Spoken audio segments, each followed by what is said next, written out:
Now at this point, y'all should have a lot of practice on how to use this strumming pattern over all these chords, and you're ready to use it with a lot of different country bluegrass songs. So that's what we're going to do in this lesson. We are going to use that exact same strumming pattern we learned last lesson with a really nice country song, one of my favorite country songs by Randy Travis called Forever and Ever, Amen.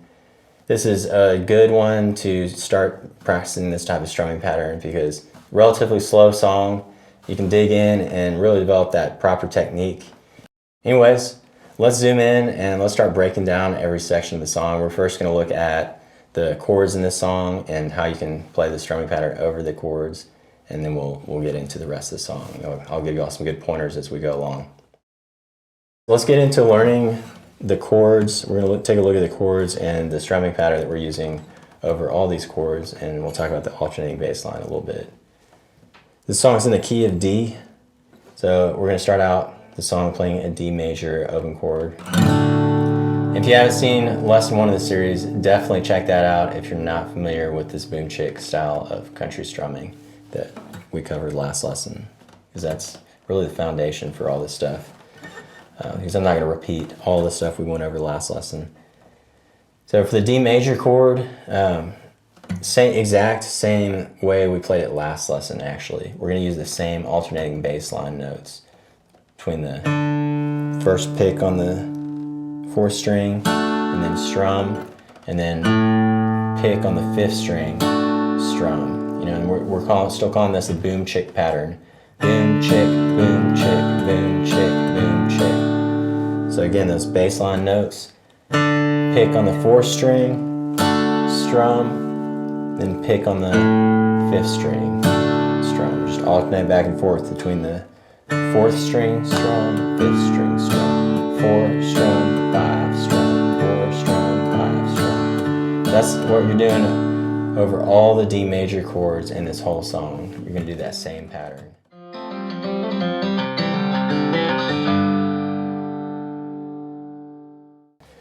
The intro is pretty straightforward. What you see on the screen here, that's the whole intro. It's just 4 measures of D major open chord. And remember, we're in 4/4 time, so each of those measures is going to have 4 counts in it. And we're counting that boom chick pattern just like this. 1, 2, 3, 4.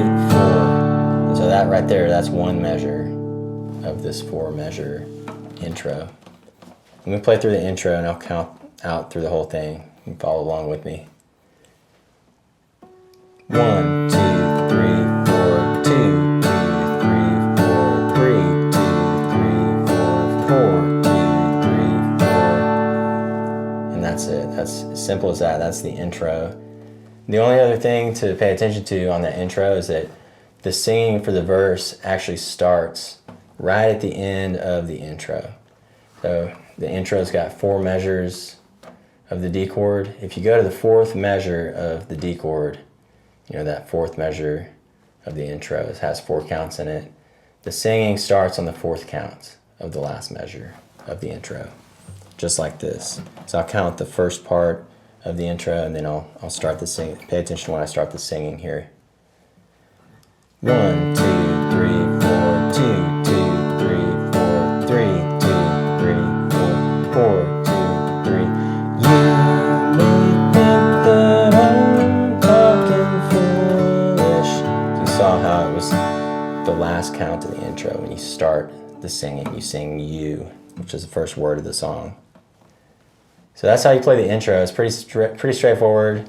Now let's take a look at the verse chord progression.